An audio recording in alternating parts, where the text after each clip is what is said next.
اور اس شخص کے متعلق آپ لوگوں کا کیا خیال ہے کہ جب کوئی شخص علم حاصل کرے تو قرآن مجید کا علم حاصل کرے؟ اللہ اکبر! بڑی عظیم اس کی فضیلت ہے، بڑا عظیم اس کا مقام ہے۔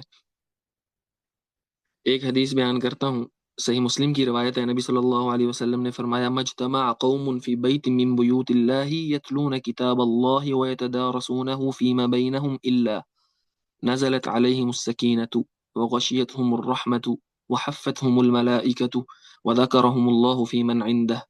نبی الاسلام نے اس حدیث میں چار فضیلتیں بیان کی۔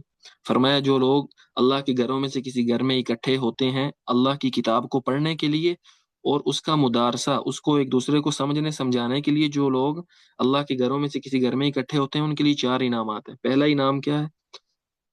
سکینت ان پر نازل ہوتی ہے۔ دوسرا، رحمت انہیں ڈھانپ لیتی ہے۔ تیسرا، فرشتے ان کے گرد سایہ فگن ہو جاتے ہیں۔ اور چوتھا انعام، اللہ اکبر، فرمایا اللہ رب العالمین ان لوگوں کا تذکرہ ان لوگوں میں کرتے ہیں یا اس جماعت میں کرتے ہیں جو اللہ رب العالمین کے پاس ہے۔ اللہ رب العالمین ان کا تذکرہ ملائے اعلیٰ میں کرتے ہیں۔ اللہ اکبر! کتنی عظیم فضیلت ہے! اللہ رب العالمین ہمیں بھی یہ فضائل نصیب فرمائے۔